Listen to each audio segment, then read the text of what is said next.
I had thus learned a second fact of great importance. This was that the planet the little prince came from was scarcely any larger than a house. But that did not really surprise me much. I knew very well that in addition to the great planets, such as the Earth, Jupiter, Mars, Venus, to which we have given names, there are also hundreds of others, some of which are so small that one has a hard time seeing them through the telescope. When an astronomer discovers one of these, he does not give it a name, but only a number. He might call it, for example, Asteroid 325. I have serious reason to believe that the planet from which the little prince came is the asteroid known as B612. This asteroid has only once been seen through the telescope. That was by a Turkish astronomer in 1909. On making his discovery, the astronomer had presented it to the International Astronomical Congress in a great demonstration, but he was in Turkish costume, and so nobody would believe what he said. Grown-ups are like that.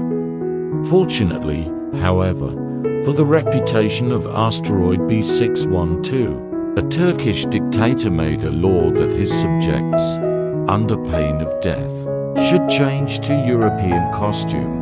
So in 1920 the astronomer gave his demonstration all over again, dressed with impressive style and elegance. And this time everybody accepted his report. If I have told you these details about the asteroid, and made a note of its number for you, it is on account of the grown-ups and their ways. When you tell them that you have made a new friend, they never ask you any questions about essential matters. They never say to you, "What does his voice sound like? What games does he love best? Does he collect butterflies?" Instead, they demand, "How old is he? How many brothers has he? How much does he weigh? How much money does his father make?" Only from these figures do they think they have learned anything about him. If you were to say to the grown-ups, "I saw a beautiful house made of rosy brick, with geraniums in the windows and doves on the roof," they would not be able to get any idea of that house at all. You would have to say to them, "I saw a house that cost $20,000, then they would exclaim, "Oh, what a pretty house that is." Just so, you might say to them, the proof that the little prince existed is that he was charming, that he laughed, and that he was looking for a sheep, if anybody wants a sheep. That is a proof that he exists. And what good would it do to tell them that? They would shrug their shoulders and treat you like a child. But if you said to them, "The planet he came from is asteroid B612, then they would be convinced and leave you in peace from their questions. They are like that. One must not hold it against them. Children should always show great forbearance toward grown-up people. But certainly, for us who understand life, figures are a matter of indifference. I should have liked to begin this story in the fashion of the fairy tales. I should have liked to say, "Once upon a time there was a little prince who lived on a planet that was scarcely any bigger than himself, and who had need of a sheep." To those who understand life, that would have given a much greater air of truth to my story. For I do not want anyone to read my book carelessly. I have suffered too much grief in setting down these memories. 6 years have already passed since my friend went away from me with his sheep. If I try to describe him here, it is to make sure that I shall not forget him.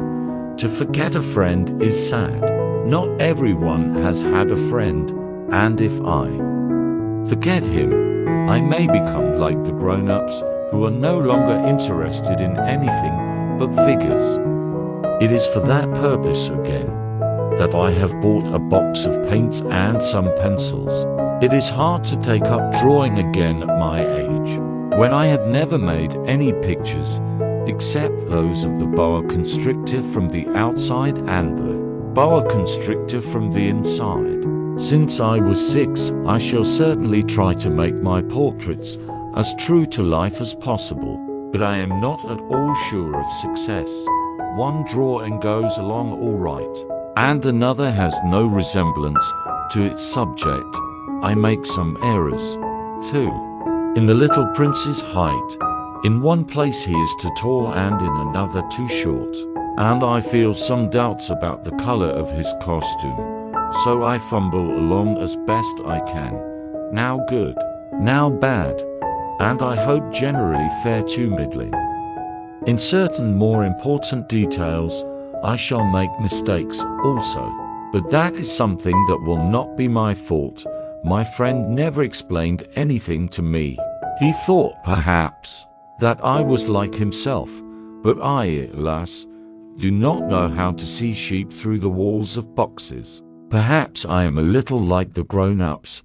I have had to grow old. As each day passed, I would learn, in our talk, something about the little prince's planet, his departure from it, his journey. The information would come very slowly, as it might chance to fall from his thoughts.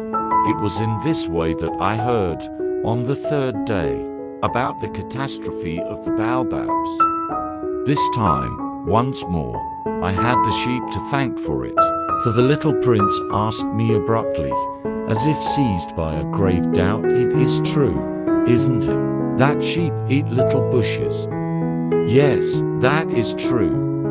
"Ah, I am glad." I did not understand why it was so important that sheep should eat little bushes, but the little prince added, "Then it follows that they also eat baobabs." I pointed out to the little prince that baobabs were not little bushes, but, on the contrary, trees as big as castles, and that even if he took a whole herd of elephants away with him, the herd would not eat up one single baobab. The idea of the herd of elephants made the little prince laugh. "We would have to put them one on top of the other," he said. But he made a wise comment. "Before they grow so big, the baobabs start out by being little." "That is strictly correct," I said. "But why do you want the sheep to eat the little baobabs?" He answered me at once, "Oh, come, come," as if he was speaking of something that was self-evident, and I was obliged to make a great mental effort to solve this problem, without any assistance.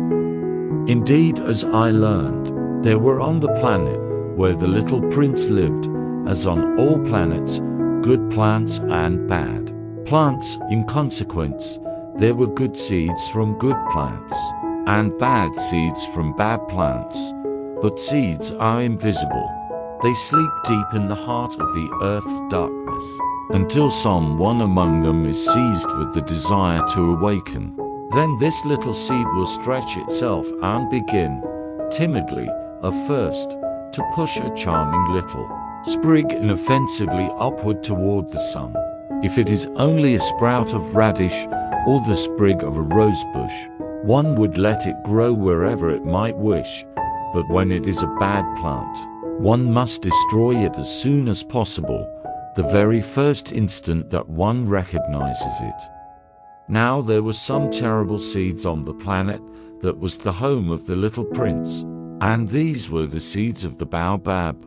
The soil of that planet was infested with them. A baobab is something you will never be able to get rid of if you attend to it too late. It spreads over the entire planet. It bores clear through it with its roots, and if the planet is too small, and the baobabs are too many, they split it in pieces. It is a question of discipline, the little prince said to me later on. When you've finished your own toilet in the morning, then it is time to attend to the toilet of your planet, just so, with the greatest care. You must see to it that you pull up regularly all the baobabs, at the very first moment when they can be distinguished from the rose bushes, which they resemble so closely in their earliest youth. It is very tedious work, the little prince added, but very easy. And one day he said to me, "You ought to make a beautiful drawing, so that the children where you live can see exactly how all this is. That would be very useful to them if they were to travel someday. Sometimes," he added, "there is no harm in putting off a piece of work until another day. But when it is a matter of baobabs, that always means a catastrophe. I knew a planet that was inhabited by a lazy man. He neglected 3 little bushes.